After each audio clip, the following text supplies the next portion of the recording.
You mentioned earlier that seeking happens at the level of the mind and not at the level of awareness itself. So while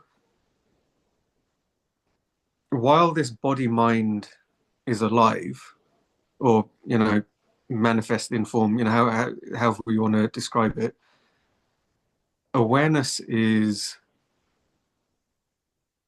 inseparable from the mind, and so the, is the my is my job as awareness, as pure being, whilst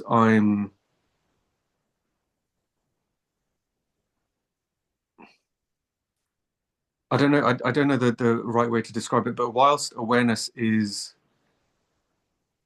I guess, tethered to this physical form, this phenomenal form of body mind, is my job as awareness simply to watch the happenings in the mind, in the body, in the world, Mm.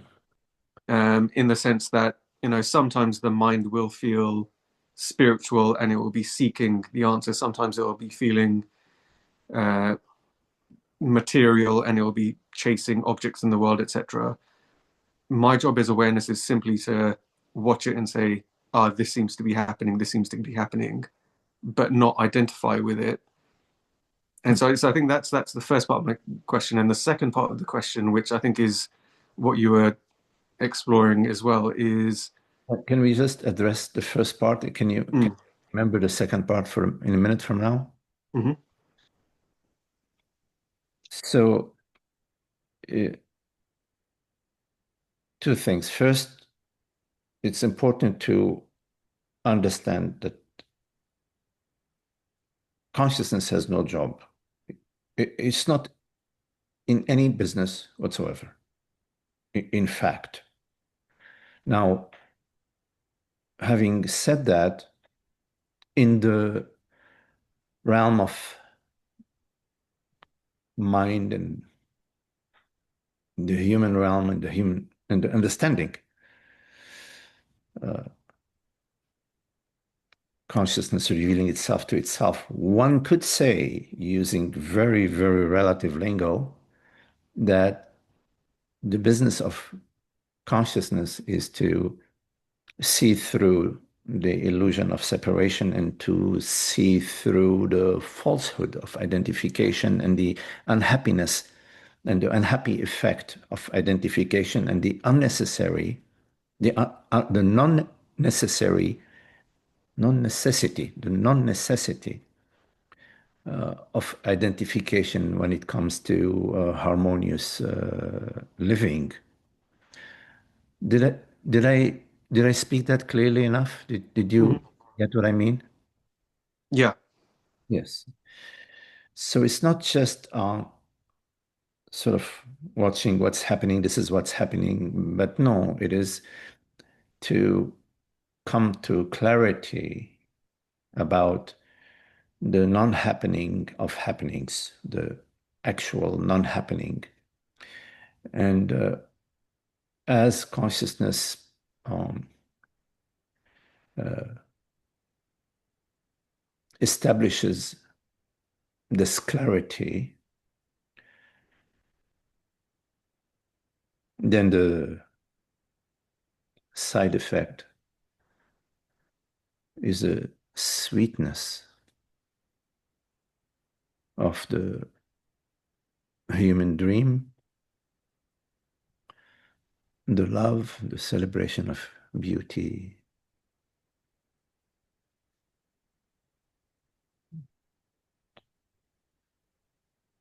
creativity,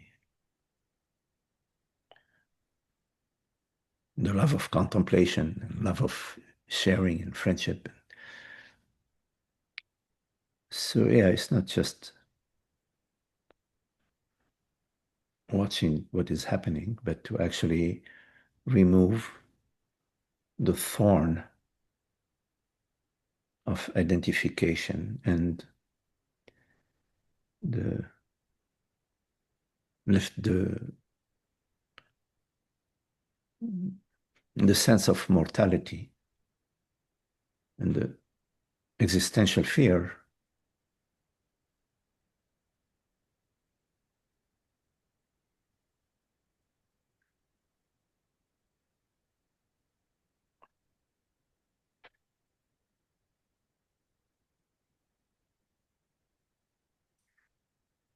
Yeah, that's clear. I think you've answered the second part of my question as well, there, which was so as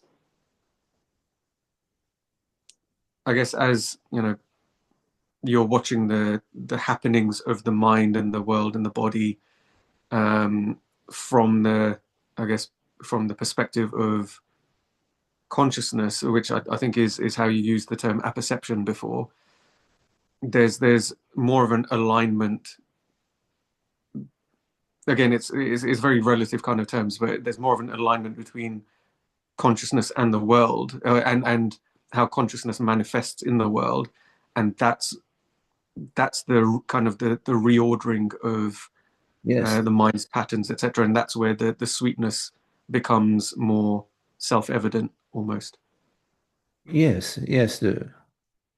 So it's not just a passive observation of happenings. It's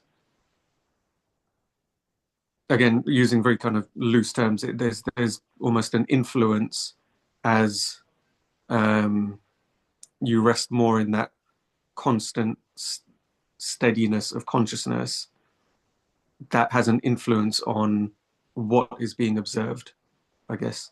Yes, yes. There is a definitely a, a sensory aspect, like an experiential aspect, a somatic, aspect whereby uh, there is sort of a profound relaxation in the body and the dissolution of dissolving of the various tendency to contract within the body. So the body becomes more and more spacious and knot free, K-N-O-T, and knots, free of knots of contractions.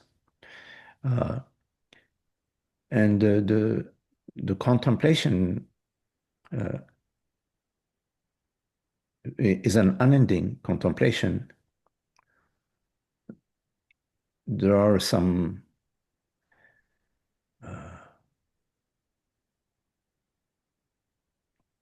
what is the term now?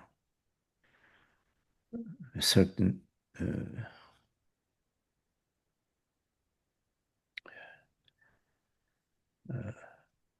there is let's say certain understandings that are sort of pivotal uh, mm, understandings, such as your relationship with the world, the relationship of I with the world, and relationship of my body with the world. Of course, there is the understanding about the reality of the world is I, consciousness, the reality of the mind, of the body. But experientially, the experience of your body and the world as being one, experientially, the fact that your body is the universe, is a high point in the understanding. It's an experiential understanding, uh, and the contemplation beyond that is sort of a sailing in Ananda, a sailing in the Satchitananda, in the Ananda.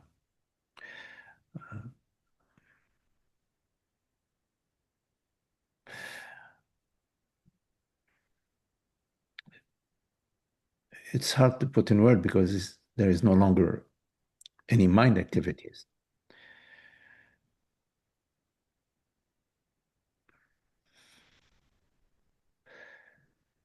Uh,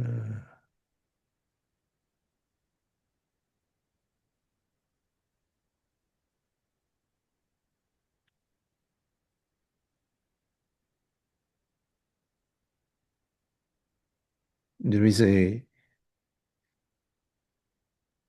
magnetic pull from consciousness, like pulling you towards itself. And there is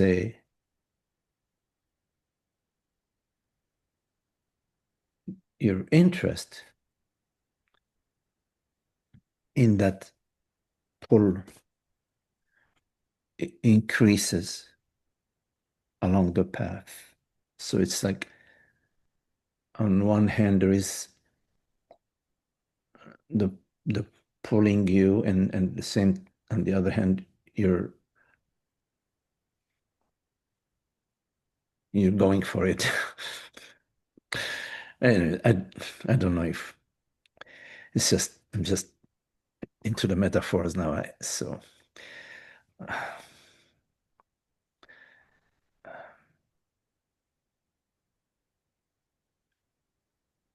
Yeah, no, that's yeah, no, I think I've used the analogy of the magnetism before as well. I really like it because it's very visceral almost. yeah.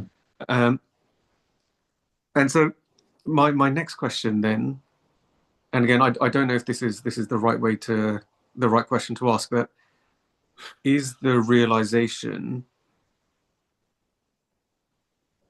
compatible with mind activity? And I guess what I mean by that is maybe not mind activity itself, but identification with mind activity.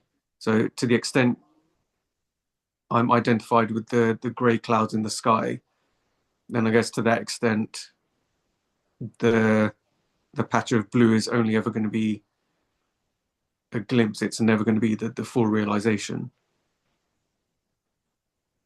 Or does there are the teachings that point towards a silent mind as a prerequisite to realization?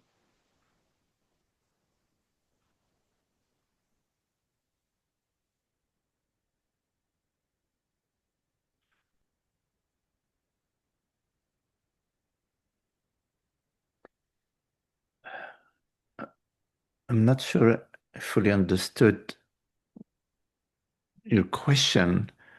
Um, I'm not sure I do either, to be honest. yeah.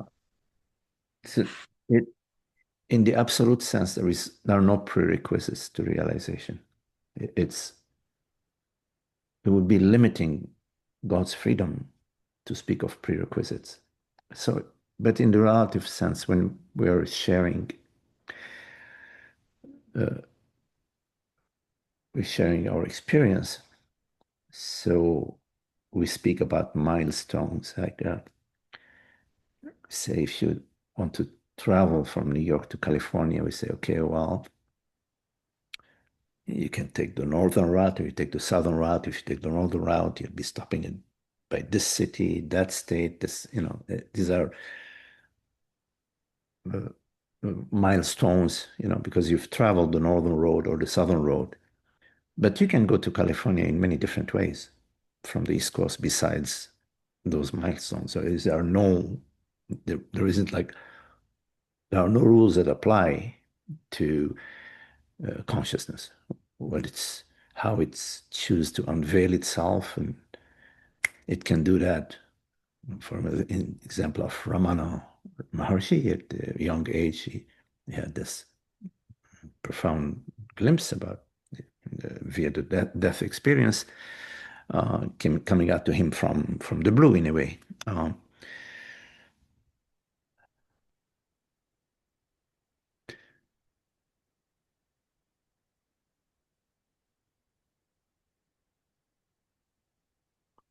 Can you remind me what was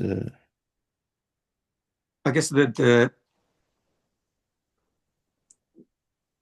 importance of a silent mind in the context of the realization of the understanding, I guess.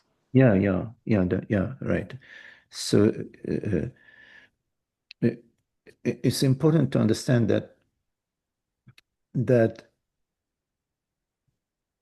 the silence of the mind is not the silence of consciousness. There is a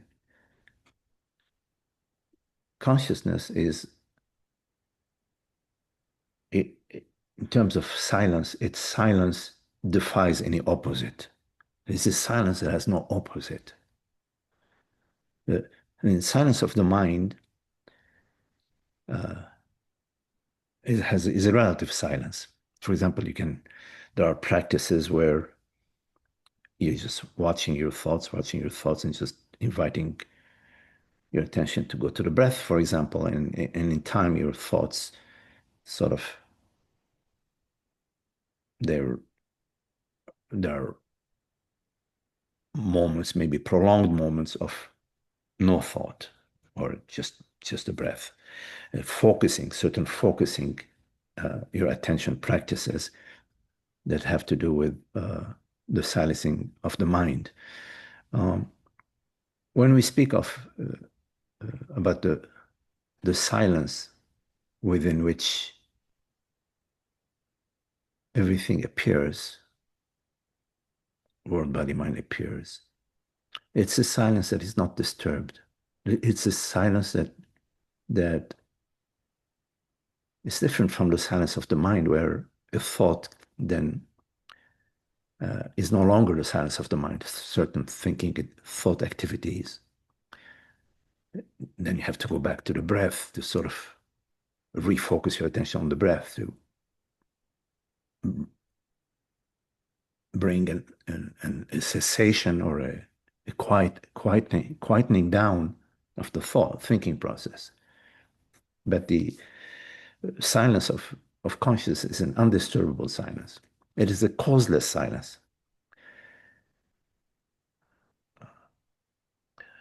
So the relationship of the silence, the true silence, or the pure silence, with the silence of the mind is that they don't have a relationship.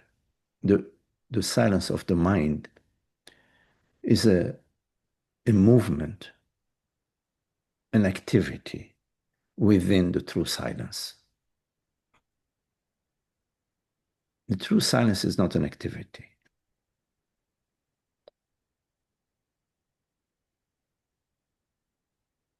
And it has no opposite. So the silence of the mind is not a prerequisite for the silence, for the true silence, the silence of consciousness. Because the silence of consciousness it's not an effect of a cause. It does not arise because the mind is silent. It is. That silence is. And it knows it is irrespective of the Knows it state is. of the mind. Yes. Knows it is. Its knowingness of itself and its knowingness of its true nature, of itself through and through, is undisturbed.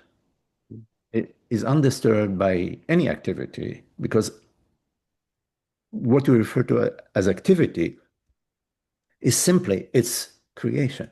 It's simply its movement. It's simply its play. It's simply its dream. It's creativity. It's not disturbed by its creativity. We refer in the at the mind level, we are disturbed when something outside of us comes to us, or even inside of us, we're disturbed when, for example, we have a stomach ache. It's still separate to us. Eh, The disturbance is when there is something that can be disturbed and a disturbing agent. So we are disturbed and we experience disturbance when we have some conditions. phenomenal conditions, about our peace and our tranquility. So we try to maintain it by making sure that it is not disturbed by certain events or situations.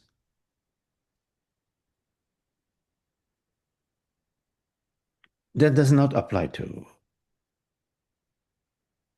reality, to what we are, that which knows it is. So the I know that I am is non-phenomenal and is undisturbable by any phenomenal activities or events. Now, keep in mind that the reality of any phenomenal event is nominal.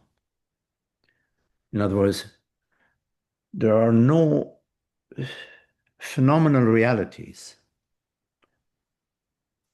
of them, of themselves, of itself.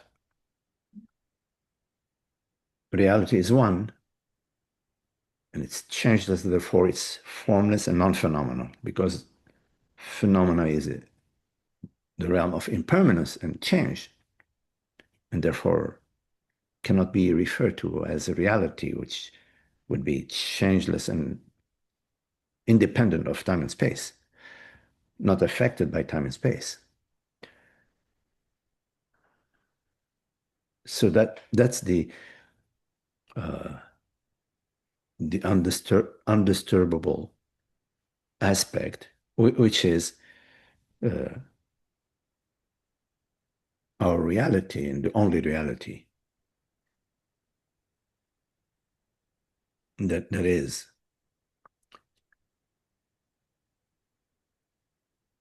So you can only be disturbed in the illusion, the realm of believing yourself to be disturbable, which is just a mind aspect.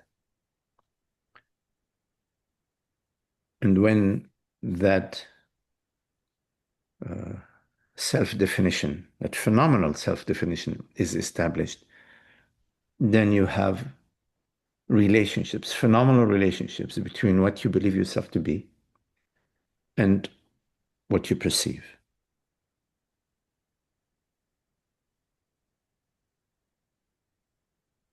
Did it make sense what I said? Yeah, 100%, 100%. I think like I can see very clearly what you're pointing towards, but it's just very difficult to articulate it, I think. But yeah, no, yeah, very, very clear. Thank you.